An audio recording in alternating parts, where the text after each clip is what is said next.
बिस्मिल्लाहिर्रहमानिर्रहीम। नाज़रीन अस्सलाम वालेकुम, मैं हूँ इमरान वसीम। नाज़रीन, इस व्लॉग में जो बड़ी ख़बरें आपके साथ हम शेयर करने जा रहे हैं, उन ख़बरों की तफसीलात पर आने से पहले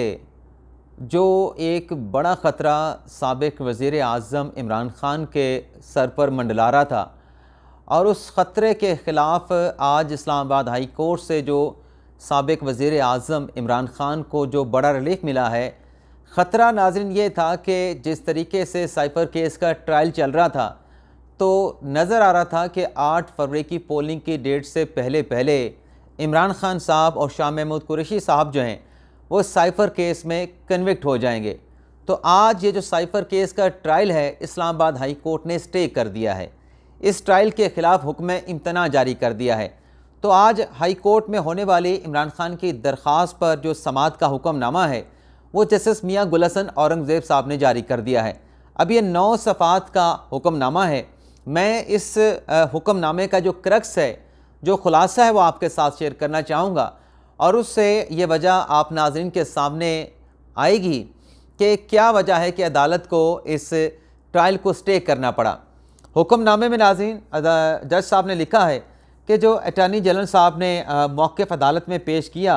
उससे ये वाज़े होता है कि जिन 9 गवाहों का बयान इन कैमरा यानी ओपन ट्रायल के बगैर रिकॉर्ड किया गया,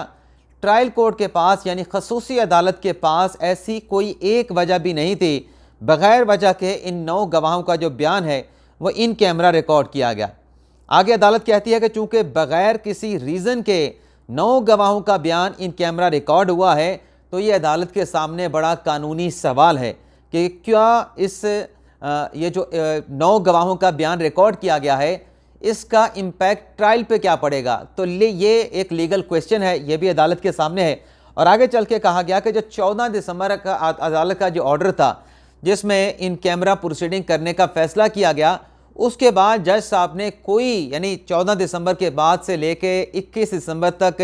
ट्रायल चलता रहा, लेकिन इसके बाद किसी भी अगले दिन की समाअत का जो ऑर्डर है कि इन कैमरा प्रोसीडिंग चल रही है, वो जज साहब की तरफ से जारी नहीं किया गया। जज साहब मियां गुल हसन औरंगज़ेब अपने फैसले में लिखते हैं कि हर दिन का अलहदा से अगर इन कैमरा ट्रायल हो रहा है तो जज साहब को और प्रोसिक्यूशन को दरख्वास्त करना पड़ेगी और जज साहब को उस पर वाज़े ऑर्डर पास करना पड़ेगा। और आगे ये लिखा गया है कि 23 दिसंबर का जो ट्रायल कोर्ट का ऑर्डर है जिसमें ओपन ट्रायल कर दिया गया, वो ऑर्डर भी ऐसा नहीं है जिससे ये लगे कि जो पहला 14 दिसंबर का इन कैमरा प्रोसीडिंग का ऑर्डर है उस पर जज साहब ने गालिबन कोई नज़रसानी कर दी है, तो ये भी उससे डिपिक्ट नहीं होता। तो आगे चल के कहा गया कि जो अटॉर्नी जनरल ने अदालत से दरख्वास्त की कि 4 गवाहों के जो बयानात हैं वो तो उसकी तो सिक्रेसी रखी जाए, 9 गवाहों के बयान दोबारा रिकॉर्ड हो सकते हैं। तो ये जो अटॉर्नी जनरल साहब की 9 गवाहों का बयान दोबारा रिकॉर्ड करने की इस्तदा है, जब केस का हतमी फैसला करेंगे तो एजी साहब के इस इस्तदा को कंसीडर किया जाएगा। लेकिन दौरान समाअत 4 गवाहों के हवाले से जो अटॉर्नी जनरल ने कहा, उसके बाद जब सलमान अकमल साहब ने यह मौक़िफ़ रखा कि 4 गवाह जिनकी सिक्रेसी की बात की जा रही है, उनकी जो अटेस्टेड जो बयानात हैं, टेस्टिमनीज़ हैं, वो उनके पास नकूल मौजूद हैं। तो इस पर अदालत और कमरा अदालत में खड़े अटॉर्नी जनरल साहब हैरान हुए। तो इस पर कोर्ट ऑर्डर में लिखा गया है कि ये जो नकूल दिखाई सलमान अकमल साहब ने, उसमें किसी किस्म की ऐसी इंडोर्समेंट नहीं की गई कि ये आप इसको किसी जगह पे इस्तेमाल नहीं कर सकते। किसी किस्म की रुकावट या कदगन जज अबुल हसनात साहब की अदालत की तरफ से नहीं लगाए गए। तो ये एक तरीके से जो बयान है 4 गवाहों का जिनकी सिक्रेसी रखी जा रही थी, ये पब्लिक हो चुका है। इसको अदालती रिकॉर्ड पे लाया जाएगा, इसका जायज़ा लिया जाएगा कि क्या इनमें ऐसा कोई मवाद है जिससे रियासत की जो सिक्योरिटी है वो कंप्रोमाइज़ होने का उसका कोई खदशा या किसी किस्म का ख़तरा मौजूद है। क्योंकि इस केस में आइनी और कानूनी सवालात सामने आए हैं, तो लिहाजा बल्कि हाई कोर्ट ने यह भी अपने हुक्मनामे में कहा है कि चूँकि सुप्रीम कोर्ट ने 1 माह के अंदर जो फैसला करने की डायरेक्शन दी थी वो सुप्रीम कोर्ट ने कलअदम करार दे दी है, तो लिहाजा हम ट्रायल कोर्ट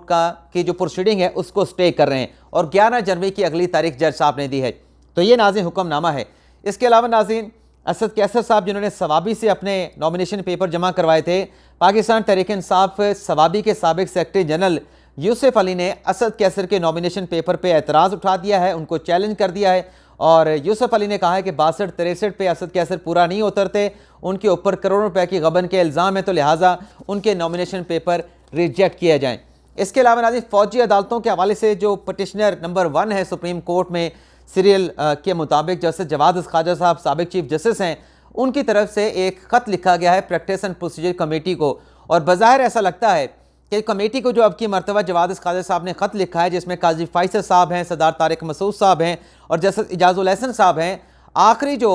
7 रुकनी बेंच ने फ़ौजी अदालतों के फैसले पर दायर की अपीलों पर जो समाअत की थी, उसमें वकला की तरफ से, एतजाज़ हसन की तरफ से, लतीफ़ खोसा की तरफ से, सलमान अकम राजा की तरफ से कहा गया था कि जैसे सरदार तारिक मसूद साहब बेंच में ना बैठें। तो सरदार तारिक मसूद साहब ने पूछा था कि एतराज़ किसने उठाया है, तो आगे से वकला ने बताया कि जैसे जवाद ख्वाजा साहब ने आप पे एतराज़ उठाया है। तो सरदार तारिक मसूद साहब ने कहा था जवाद ख्वाजा का अपना फैसला मौजूद है कि एतराज़ बेशक कर दिया जाए, लेकिन फैसला जज खुद करेगा, उसकी अपनी सवाबदीद है कि उसने बेंच में बैठना है, नहीं बैठना, जाएँ, हम बेंच से नहीं उठते। तो अब लगता है कि जवाद ख्वाजा साहब ने उन रिमार्क्स के बाद जो कि सरदार तारिक मसूद साहब ने दिए थे, अब directly application practice and procedure committee को दी है। और मज़े की बात नाज़रीन ये है कि इसमें नया बेंच तश्कील देने की बात की गई है कि नया 7 रुकनी बेंच बनाया जाए, उसको काजी फैसल साहब हेड करें, और मेन मरकज़ी पटिशनर होने के नाते मेरा बेंच पर एतराज़ करने का हक है। इजाज़ुल हसन साहब ने भी बेंच के हवाले से ख़त लिखा था, ये भी जवाद ख्वाजा साहब ने अपने ख़त में जवाद ख्वाजा साहब ने अपने ख़त में इजाज़ुल हसन साहब के ख़त का तज़किरा किया है। अब यहाँ पे नाज़रीन एक और कंट्राडिक्शन है, जब जवाद ख्वाजा साहब अपने फैसले में खुद लिख चुके हैं कि जज की अपने सवाबदीद है कि उसने बेंच में बैठना है, बेंच में नहीं बैठना, तो उसके बाद अपने फैसले से जवाद ख्वाजा साहब बज़ाहिर, मेरी राय है, जवाद ख्वाजा साहब के साथ बड़ा अच्छा ताल्लुक़ भी है, उनके साथ बैठ के हमने उनके घर पे, उनके दफ्तर में, आज़ाद मुंश इंसान हैं, हमने देसी खाने भी खाए हैं, रोटियां भी चबाई हैं, हमें सालन भी खाए हैं, लेकिन जो फैक्चुअली बात है वो तो करनी है कि अगर आप एक जज को बाईपास करके एक कमेटी के पास जा रहे हैं जिसने ऑलरेडी बेंच तश्कील दे रखा है और अपने ख़त के ज़रिए आप उस बेंच पे एतराज़ उठा रहे हैं, तो एक तरह से अपने ही फैसले को आप निगेट कर रहे हैं। आपने जब फैसला लिख दिया कि जज की सवाबदीद है, तो जज को बाईपास करके आप कमेटी के पास नहीं जा सकते। हाँ, पहले बेंच की तश्कील से पहले लेटर लिखते तो वैलिड होता, अब तो बेंच तश्कील हो चुका है। अब इस एतराज़ का फैसला सरदार तारिक मसूद साहब ने भी करना है। एक मरतबा उन्होंने एतराज़ नहीं माना, आप दूसरी मरतबा कर दें, वो दूसरी मरतबा कंसीडर कर लेंगे, लेकिन कमेटी को लिखना मेरे ख्याल से अपने जजमेंट से भी बाईपास करना है और जो एक कानूनी तरीक़ाकार है उससे भी बाईपास करने के मुतरादिफ है जो जवाद ख्वाजा साहब ने किया। अब आ जाते हैं नाज़रीन, जो काजी फैसल साहब को वार्निंग दी गई है, ये नाज़रीन दरअसल वार्निंग सिर्फ काजी फैसल साहब को नहीं दी गई बल्कि एक और चीफ को भी दी गई, यानी चीफ जस्टिस पाकिस्तान को भी वार्निंग दी गई है और chief election commissioner Sikandar Sultan Raja साहब को भी, बल्कि मोहम्मद जलाल सिकंदर सुल्तान राजा को भी वार्निंग दी गई है। और अब की मरतबा नाज़रीन ये वार्निंग तहरीक इंसाफ से नहीं आई, PTI के किसी वोटर सपोर्टर से नहीं आई, PTI के किसी रहनुमा से नहीं आई, बल्कि अब की मरतबा ये वार्निंग मौलाना फजल रहमान की तरफ से आई है। मौलाना फजल रहमान ने एक तो इस बात पे एतराज़ उठाया कि इलेक्शन करवाना तो इलेक्शन कमीशन का काम है, लेकिन ये कैसे हो सकता है कि सुप्रीम कोर्ट कहे और इलेक्शन कमीशन इलेक्शन शेड्यूल जारी कर दे, तो इस तरीके से साफ शफाफ इलेक्शन कैसे होगा। वैसे नाज़रीन ये जो अदालतों में इलेक्शन के मामला जा रहे हैं, कोई पेशावर हाई कोर्ट जा रहा है, कोई लाहौर हाई कोर्ट जा रहा है, कोई इस्लामाबाद हाई कोर्ट जा रहा है, कोई मीडिया पे बयानात दे रहे हैं, जो इलेक्शन है उसकी क्रेडिबिलिटी पे सवाल उठा रहे हैं। अगर इस किस्म से की तरह से मामला चलते रहे तो फिर इलेक्शन कहीं हाथ से ना निकल जाए, ये ख़ुद सियासतदान अपने हाथों से इलेक्शन कहीं गंवा ना बैठें। ये ख़दशा नाज़रीन नज़र आता है कि जब अदालतों में घसीटेंगे, अदालतों से ऐसे आर्डर आए जिससे इलेक्शन पीछे चला गया, तो फिर भुगतना भी सियासतदानों को पड़ेगा, सियासी जमातों को पड़ेगा। लेकिन बहरहाल मौलाना फजल रहमान साहब ने यह वार्निंग दी है कि अगर इलेक्शन में जो कि 8 फरवरी को होना है उसमें मेरा कोई कारकुन ज़ख्मी हुआ या शहीद हुआ तो उसके ज़िम्मेदार election commission, chief election commissioner और चीफ जस्टिस पाकिस्तान होंगे। यानी इसको आप अल्टीमेटम कह लें, इसको आप वार्निंग कह लें कि मैंने नॉमिनेट कर दिया है कि मेरा इलेक्शन में अगर कोई कारकुन ज़ख्मी हो गया या शहीद हो गया तो मैं तो ज़िम्मेदार इन दोनों को ठहराऊँगा। तो बड़ी सख्त बात मौलाना फजल रहमान साहब ने की है, लेकिन अब कर दी है,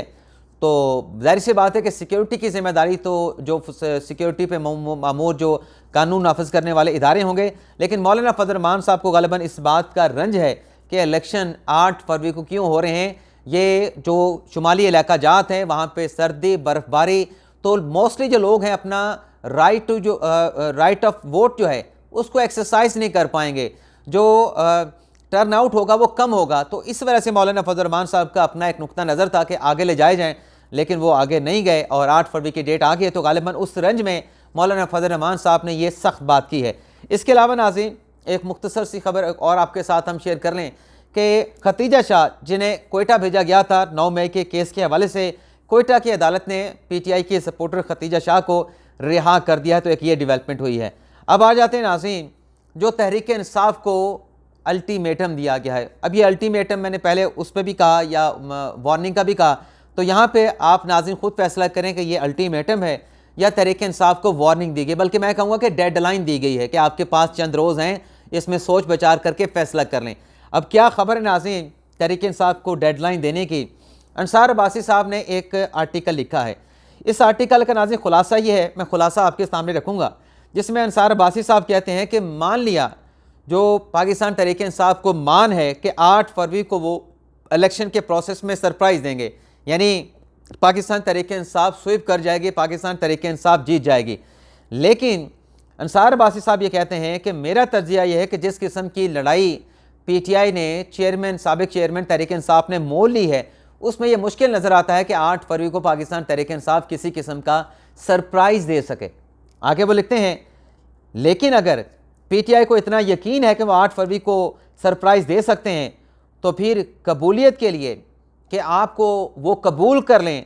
तो फिर इश्तियाल अंगेज़ बयानात से इज्तनाब करना होगा। आगे वो लिखते हैं कि ये मैंने बात पहले भी कही थी, अब भी कहता हूँ कि अगर मामला पाकिस्तान तहरीक इंसाफ ने एस्टेब्लिशमेंट के साथ ठीक ना किए और फ़ौज मुखालिफ जो तासुर है पाकिस्तान तहरीक इंसाफ के हवाले से इसको ज़ाहिर ना किया, तो इलेक्शन में बड़ा सरप्राइज़ किसी किस्म की ऐसी सूरत हाल पैदा ना कर दे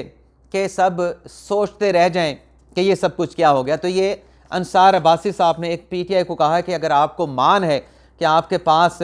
आप सरप्राइज़ दे सकते हैं, तो फिर जो हैं मुक़्तदर हल्के उनको भी कबूलियत के हवाले से आप कोशिशें करें और ऐसे बयान ना दें कि वहाँ आपकी कबूलियत जो है वो ना कबूलियत हो जाए। तो मशवरा वैसे अच्छा है, अगर आप अपनी इलेक्शन कैंपेन चलाएं और कोई इश्तियाल अंगेज़ स्टेटमेंट ना दें और अपने वोटर को आप इंटैक्ट रखें, उसको आप मोटिवेट करें, उनमें डेडिकेशन पैदा करें, लेकिन इज्तनाब करें जिससे इदारों के साथ टकराव किसी सूरत हाल पैदा हो, तो मेरे ख्याल से चीज़ें काफ़ी हद तक तहरीक इंसाफ के लिए बेहतर हो सकती हैं। लेकिन करेगा कौन? असल सवाल तो ये है कि यहाँ पे तो हर रंग का अपना अपना बंदा है, हर रहनुमा अपने अंदर एक लीडर है। कोई अमेरिका में बैठ के टारगेट कर रहा है, कोई बरतानिया में बैठ के इदारों को टारगेट कर रहा है, कौमी सलामती के इदारे के सरबराहान को टारगेट कर रहा है। यहाँ पे बैठ के सोशल मीडिया के ऊपर जो इदारों को टारगेट करके उनकी ट्रोलिंग की जाती है, तो इन्होंने क्या किसी के साथ करना है? एक तरफ कहते हैं कि उसके साथ ला ताल्लुकी की है, सलमान अहमद के साथ ला ताल्लुकी की है, जो फ़ौज के खिलाफ बयान देते हैं उसके साथ हमारा कोई ताल्लुक नहीं। दूसरी तरफ 9 मई के जो मुल्ज़मान हैं जिसमें एहसान न्याज़ी हैं, उनको आप टिकट भी देते हैं, उनके नॉमिनेशन पेपर भी फाइल कराते हैं। तो फिर ये कौलो फेल में तज़ाद तो है कि आप वो काम भी करते हैं और तौबा तौबा भी करते हैं साथ में। अब आ जाते हैं कि किसको वज़ीर आज़म बनाने का फ़ैसला हुआ। ये भी नाज़रीन दो इंटरनेशनल, एक तो जरीदे की रिपोर्ट है और एक, बल्कि दोनों आप यूँ समझें कि इंटरनेशनल अखबारात की खबर है। कैसे अखबारात की खबर है, जरीदों की खबर, ये मैं आपको बताता हूँ। सबसे पहले तो नाज़रीन जो अमेरिका का अखबार है वॉल स्ट्रीट जर्नल, उनकी तरफ से लिखा गया है कि आइंदा इंतखाबात जो कि 8 फरवरी को होने हैं, इमरान खान की हुकूमत में या इक़्तिदार में वापसी बहुत बड़ा धचका होगी। आगे वो लिखते हैं कि एस्टेब्लिशमेंट मुखालफत के बावजूद PTI जो है वो इलेक्शन जीत सकते हैं। ये यहाँ पे वो गैस वर्क दे रहे हैं, जो वॉल स्ट्रीट जर्नल है वो अपना गैस वर्क दे रहा है कि एस्टेब्लिशमेंट के साथ टकराव या मुखालफत के बावजूद PTI जीत सकते हैं। और गो के एस्टेब्लिशमेंट ने रास्ता रोकने का अज़म भी कर रखा है। तो आज जो 8 फरवरी को तय है, यानी एस्टेब्लिशमेंट ने PTI का रास्ता रोकने का अज़म भी तय कर रखा है, जो कि 8 फरवरी को तय है। यानी ऐसा गैस वर्क है जिसमें अपने अंदर तज़ाद मौजूद है। लेकिन जब बरतानवी नाज़रीन जो इदारा है इकोनॉमिस्ट इंटेलिजेंस, ये नाज़रीन एक तहकीक और का इदारा है तजर्बे का इदारा है, तहकीक और तज्जिए का इदारा है। तो इसका ही अखबार है, जो बरतानवी अखबार है ना द इकॉनमिस्ट, ये भी इसी का जो है वो अखबार है जो इसके बैनर्स के नीचे छपता है। इसमें नाज़िर अंदाज़ा नहीं, इसमें दावा किया गया है इकॉनमिस्ट इंटेलिजेंस की रिपोर्ट में कि नवाज़ लीग के 8 फरवरी के इलेक्शन में जीतने का इम्कान है और इस्टेब्लिशमेंट की सपोर्ट भी मुस्तबिक नवाज़ को हासिल होगी। तहरीक इंसाफ हार जाएगी, यानी जो तहरीक इंसाफ का दावा हम जीत जाएंगे। बरतानिया का जो तहकीकाती और तज्जियाती इदारा है इकॉनमिस्ट इंटेलिजेंस, वो ये दावा करता है कि नून लीग जीत जाएगी और तहरीक इंसाफ हार जाएगी। और आगे ये कहा गया है कि पीटीआई ने जो 9 मई को मिलिट्री तनसीबात को टारगेट किया, इस पर इस्टेब्लिशमेंट ने लचक का मुजाहरा किया और इंतशार और हंगामों पर काबू पा लिया। तो ये नाज़िन रिपोर्ट है, लेकिन नाज़िन अगर हम फैक्ट की बात करें कि कौन किसको लेके आया, किस तरीके से लेके आया, अगर हम पिछले 3 इलेक्शन में चले जाएं तो 2008 में पीपल्स पार्टी को मोहतरमा बेनज़ीर भुट्टो की हमदर्दी का वोट पड़ा, वो इलेक्शन जीत गए और उसमें मुशर्रफ का मुआहदा भी एक हुआ था पीपल्स पार्टी के साथ। 2013 में क्योंकि पीपल्स पार्टी 8 से लेकर 13 तक जो मईशत थी उसको संभाल नहीं पाई थी, मईशत उनसे संभल नहीं पाई थी और माशी एक क्राइसिस बन चुका था, तो मईशत की बेहतरी के लिए नवाज शरीफ ने जो है वो 2013 का इलेक्शन जीता था। और नवाज शरीफ ने 2013 के इलेक्शन के बाद मईशत को अपने पाँव पे खड़ा भी किया था। 24वीं पाकिस्तान जो है वो बड़ी माशी कुव्वत बनने जा रहा था, लेकिन 2017 में जब पनामा का हंगामा किया गया, पनामा में नवाज शरीफ का नाम नहीं था। जितने लोग बात करते हैं कि पनामा में नवाज शरीफ का नाम था, वो शर्त लगा लें और नवाज शरीफ का नाम दिखा दें तो पता चल जाएगा। उसमें हुसैन नवाज का नाम था कि उसके ऑफशोर कंपनियां हैं। तो बेटे के खिलाफ तो केस नहीं बना, बाप के खिलाफ केस बन गया। लेकिन कतई नज़र हम क्या बात कर रहे हैं, असल तो हम बात कर रहे थे कि मईशत नवाज शरीफ ने अपने दौरे इक़्तिदार में अपने पाँव पे खड़ी कर दी थी, लेकिन जो 2017 के बाद एक अदालतों के ज़रिए या सड़कों पे एहतजाज करके धरने दे के जो मुआशी सियासी अदम इस्तेहकाम हुआ उसके नतीजे में जो मईशत की बुनियादें रखी गई थी बेहतरी की, वो दोबारा हिल गई। और फिर जब इमरान खान साहब आए 2018 में,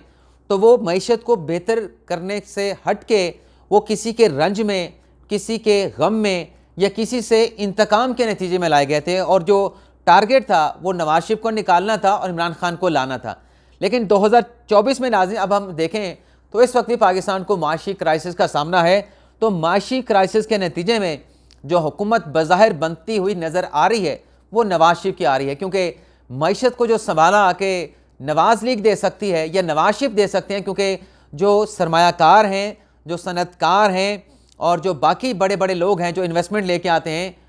उनका न जाने क्यों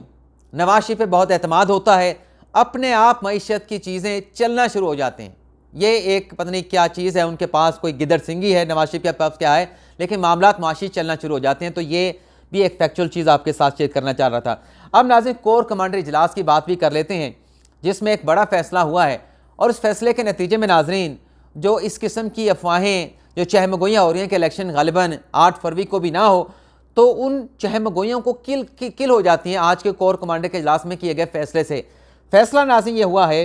कि जो 8 फरवरी को इलेक्शन होना है, उस इलेक्शन में जो पाक फ़ौज है वो इलेक्शन कमीशन की जो मतलूबा और जो ज़रूरी जो भी उसको तावन दरकार होगा, पाक फ़ौज इलेक्शन कमीशन को वो तमाम तावन, वो तमाम जो चीज़ें रिक्वायर्ड हैं जिसकी ज़रूरत होगी, वो पाक फ़ौज की तरफ से इलेक्शन कमीशन को फराहम की जाएंगी। यानी इस कोर कमांडर के इजलास के फैसले से कि हम ये सब कुछ करेंगे इलेक्शन के सिलसिले में, इलेक्शन के इनेकाद के सिलसिले में, तो ये जो अफवाहों की जो चिमनियाँ हैं जो धुआं रोज़ निकालते हैं कि इलेक्शन नहीं होंगे, इलेक्शन नहीं होंगे, ये गालिबन उन अफवाहों को किल करती है आज की कोर कमांडर कॉन्फ्रेंस की ये खबर। तो ये नाज़रीन आज का हमारा वीलॉग, उम्मीद करते हैं कि आपको पसंद आया होगा। आप तमाम दोस्तों, भाइयों, बहनों, बुज़ुर्गों से इजाज़त चाहते हैं। अपनी ढेर सारी दुआओं में याद रखिएगा। अल्लाह।